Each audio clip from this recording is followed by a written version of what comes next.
G'day, I'm standing in Madrid, one of my top 3 cities in the world. Yesterday, Jason and I left Barcelona on a 600-kilometre journey, except this young man in the background here booked our train tickets, but he booked them Madrid to Barcelona, so now we're having to cancel that one and buy tickets from Barcelona to Madrid. Anyway, we'll get there at some point and you'll be joining us on the journey. It's 12:30 p.m, our train leaves at 12:45 p.m, and this is the queue to get on. It's big. And this train has a bar with snacks and coffee, etc., which is probably taking up about half of the cabin.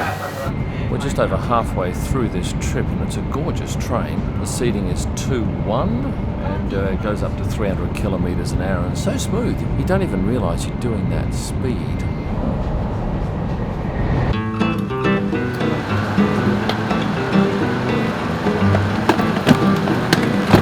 I love train travel in Europe, and that was a great train. What'd that cost? I think it was, how much was that, Jace? 80. Why was the other one so expensive? About 80 euros each, one way in whatever that class was, which was a good class. Didn't include any meals, but didn't need any. After quite a long walk from the train to the exit, we're here, and there are so many cabs here. It's probably about a 5-minute wait. It's great.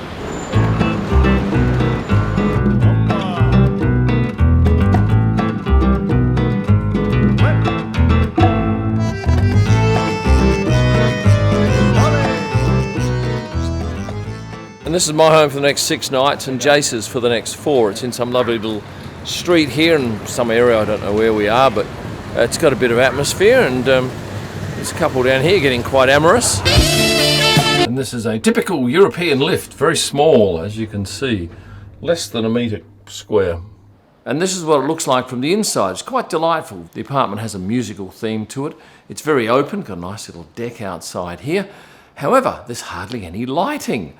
There would be a handful of lamps throughout the place, and in one bedroom there's just a simple bulb hanging from the roof, and in the master bedroom there is no lighting from above, just this small one next to the bed. Thankfully it's got air conditioning and a reasonable view here for Madrid, which is not a very tall city, but a nice outlook over this building over here. And thankfully it has a washing machine, which is great because we've got 5 days worth of washing that we saved up from Barcelona. Now it's time for some traditional Spanish food, and first up it's going to be a Five Guys cheeseburger. It's definitely a good burger. Rating wise, look, it's in the 8s, low end of the 8s, I'm guessing 8 point. I'm giving it 8.1. It's not as good as In-N-Out.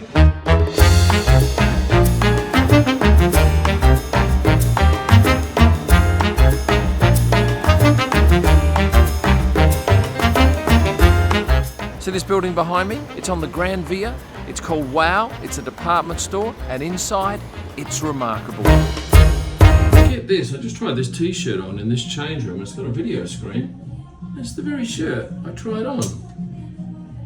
Is it programmed, or is that just a fluke? Okay, I've just walked in here with this green shirt, and straight away, it comes up here on the screen. Now that is some sensational technology.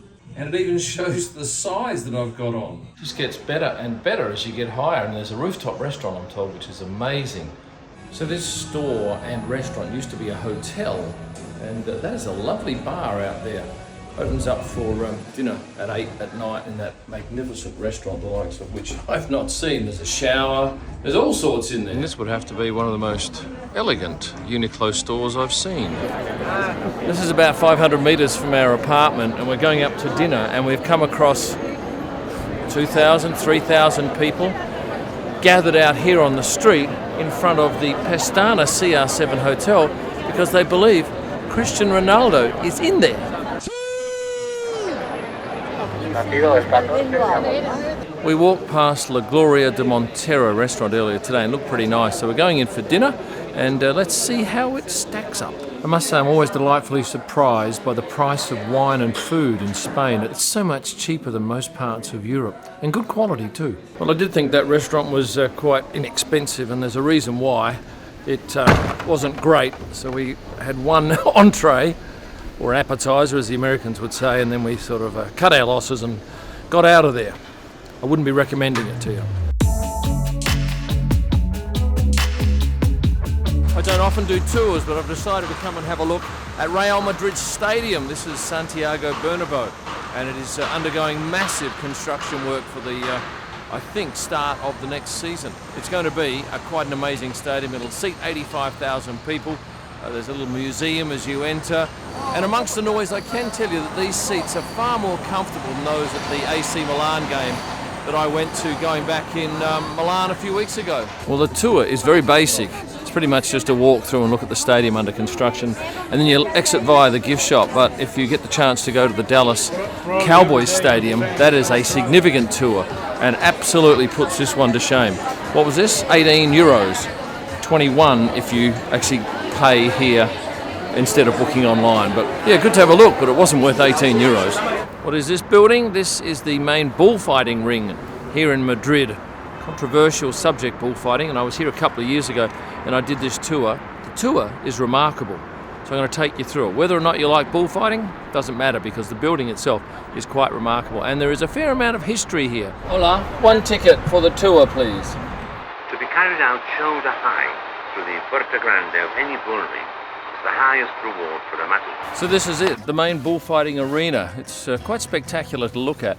I've never been to a bullfight. I'm not sure I really want to go to one. On the first level outside the stadium here is this concourse with various concessions and views out over the plaza next to us. You swing down in order to call the bull, and when the bull is coming, you turn slowly with it. Okay. Oh shit! I got hit. It's worth doing. There are many people that are against bullfighting in Spain, but there's a lot of people also that just don't like bullfighting, but just they respect it and they just don't come to watch the show. How can I make sure that my bulls will be good for the show? By giving them the best possible life. I mean, I can dislike the show, but if I go later to the supermarket or to McDonald's, I order food and I don't care about how other animals lived and had a very poor life, it is not that easy to forbid or to be against. The capacity is almost 24,000 seats. It is the third largest arena in the world. The biggest one is in Mexico. This is the arena that has the most shows per year. Normally it is once a week, on Sundays. The month of May, it is the biggest party about bullfighting. It is called the San Isidro Fair, and there's gonna be here almost a show per day during the month of May. Yeah. And I fought a bull today, albeit on a video game.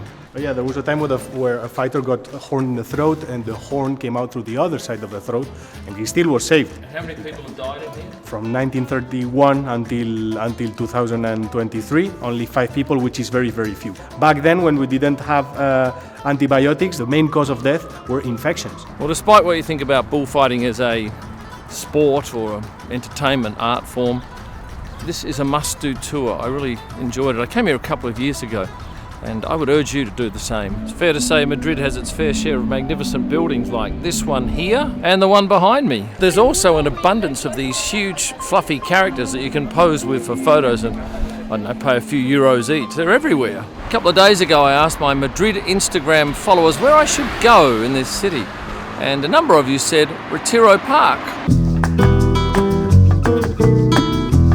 This is the centre of the park with this lake, and you can hire small rowboats and go on a larger boat. Looks like a lot of happy people around here. And of course the obligatory large fluffy animals. A few of you also suggested I pop along here to the Mercado de San Miguel. Let's have a look.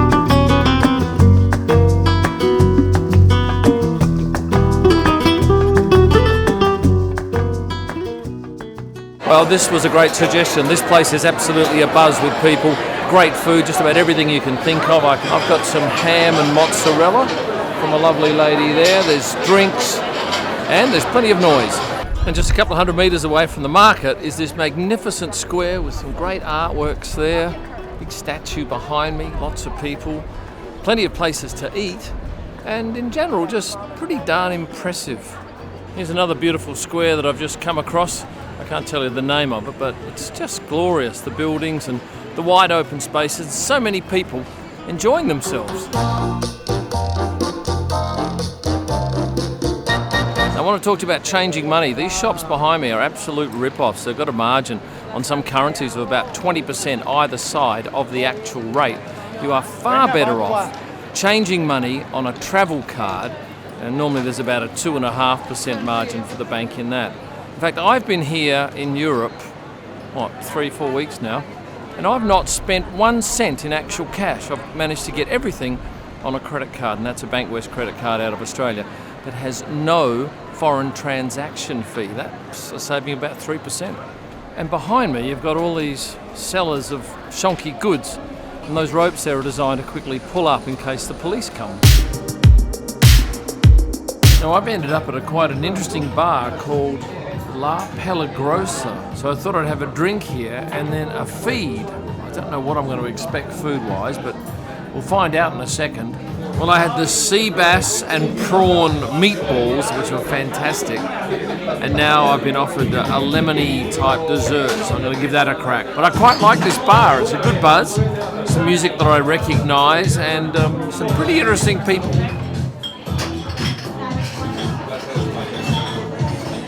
I've just found this private dining room here, which I think I would love to have an event here. Look at that. Seating for, 10 people? And a very retro feel to it. Well, that was a very nice meal in a good atmosphere at that bar. Now I've decided to head up to this rooftop bar at the Principal.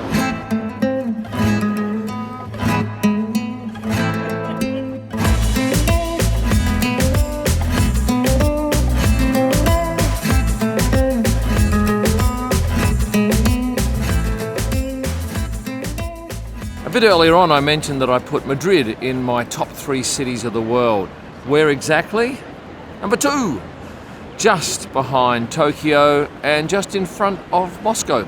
If you've enjoyed this video, now's the time to hit the like button, please. Subscribe if you haven't done so, become a member too. If you're looking for some great extras, you'll find all of my digital images at prostarpics.com. Go to my website, kimillman.com, for F1 photo books, wall art, signed prints by drivers and team principals, and a whole range of merchandise, and for my best images live from the track and during the week, go to Instagram and search this name there. Thanks for watching, and stay passionate.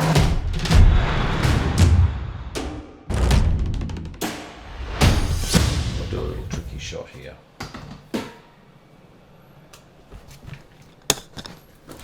Oh,